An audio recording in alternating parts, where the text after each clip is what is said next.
বড় একটি সুখবর, এবার যে দেশটি 10 লক্ষ শ্রমিক নেবে।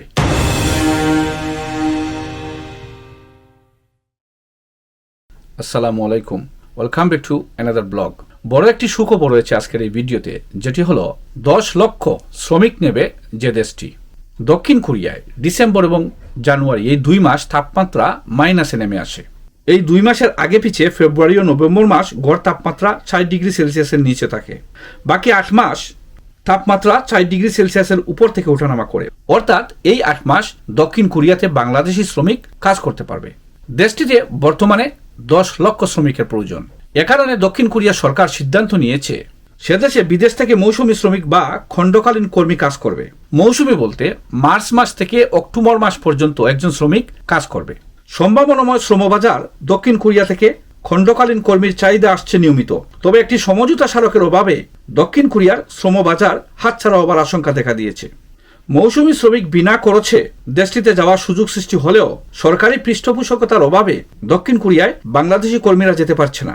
দক্ষিণ কোরিয়া সরকারি ব্যবস্থাপনায় বুয়েসেলের Bangladesh overseas employment and services limited, যেটি এর মাধ্যমে ভাষা শিক্ষার মাধ্যমে স্বল্প সংখ্যক বাংলাদেশি কর্মী দেশটিতে যাচ্ছে। জনশক্তি কর্মসংস্থান ব্যুরো এই সূত্রে জানা যায় 2023 সালের 1 জুন থেকে 28 জুলাই পর্যন্ত বুয়েসেলের মাধ্যমে দক্ষিণ কোরিয়ায় 3753 জন কর্মী চাকুরি লাভ করেছে। দেশটির শ্রমবাজার ধরে রাখতে হলে বর্তমান অন্তর্বর্তীকালীন সরকারকে অগ্রাধিকার ভিত্তিতে কূটনৈতিক উদ্যোগের মাধ্যমে উভয় দেশের মধ্যে সমঝোতা স্মারক স্বাক্ষরের ব্যবস্থা করতে হবে। কোরিয়ান ভাষা শিক্ষার কোনো প্রয়োজন নেই, লাগবে না কোনো কর্মদক্ষতাও। দেশটিতে মৌসুমী কর্মী প্রেরণ করা হলে রেমিটেন্সের সংখ্যাটাও বাড়বে। বিনা খরচে নামমাত্র সার্ভিস চার্জের বিনিময়ে দেশটিতে মৌসুমী কর্মী চাকরি লাভ করলে প্রতি মাসে তারা বেতন পাবেন 1.5 লাখ টাকা, অর্থাৎ 8 মাসে 12 লাখ টাকার মতো রোজগার করবেন।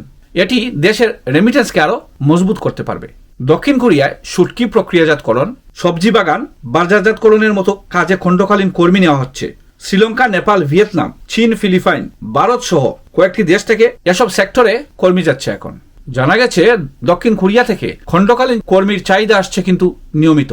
নিয়োগকর্তার খরচে আসা যাওয়া, থাকা খাওয়া ও উচ্চ বেতনের সুযোগ আছে দেশটিতে বাংলাদেশি কর্মীর। তবে অনুমোদন জটিলতায় দেশটিতে কর্মী পাঠাতে পারছে না বেসরকারি খাতের রিক্রুটিং এজেন্সিগুলো।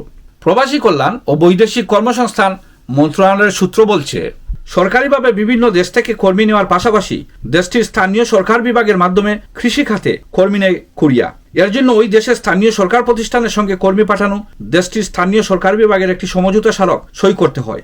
তথ্যটি আপনাদের সাথে শেয়ার করেছি, আপনারাও এই তথ্যটি শেয়ার করে অন্যকে জানার সুযোগ করে দেবেন। আজ এ পর্যন্তই, ধন্যবাদ।